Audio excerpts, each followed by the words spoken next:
மணிப்பூரில் காணாமல் போன நாகா மக்கள் 6 பேர் சடலமாக மீட்கப்பட்ட நிலையில் மருத்துவமனையில் திரண்ட மக்கள் போலீஸ் மற்றும் பாதுகாப்பு படையினருடன் கைகலப்பில் ஈடுபட்டனர். மணிப்பூர் மாநிலம் காங்போக்கி மாவட்டத்தில் கடந்த மாதம் 3 தேவாலய தலைவர்கள் படுகொலை செய்யப்பட்டனர். இதைத் தொடர்ந்து குக்கி இன மக்கள் 14 பேரை ஆயுத குழுக்கள் படைய கைதிகளாக பிடித்து சென்றனர். இதையடுத்து காங்போக்பி மாவட்டத்தில் 6 நாகா மக்கள் மாயமாகினர். அவர்களை ஆயுத கும்பல் கடத்தி சென்றதாக தகவல்கள் வெளியாகின. கடத்தப்பட்ட 14 குக்கி இன மக்கள் நேற்று முன்தினம் விடுவிக்கப்பட்டனர். இந்நிலையில் காணப்பட்ட நாகா மக்கள் 6 பேர் சடலமாக மீட்கப்பட்டுள்ளனர். அவர்களது உடல்கள் JNIMS மருத்துவமனையில் உள்ள பிணவரையில் வைக்கப்பட்டுள்ளது. இதுகுறித்து தகவல் அறிந்து மருத்துவமனையில் திரண்ட மக்கள் முழக்கங்களை எழுப்பி போராட்டத்தில் ஈடுபட்டனர்.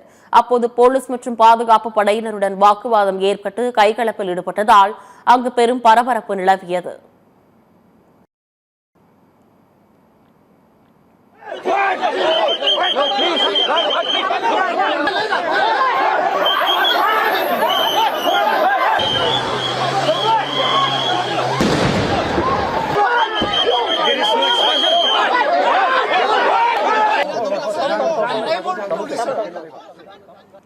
இந்நிலையில் காணாமல் போன நாகா மக்கள் 6 பேர் சடலமாக மீட்கப்பட்டுள்ளதால் ஆத்திரமடைந்துள்ள ஐக்கிய நாகா கவுன்சில் குழு அடைப்பு போராட்டத்திற்கு அழைப்பு விடுத்துள்ளது.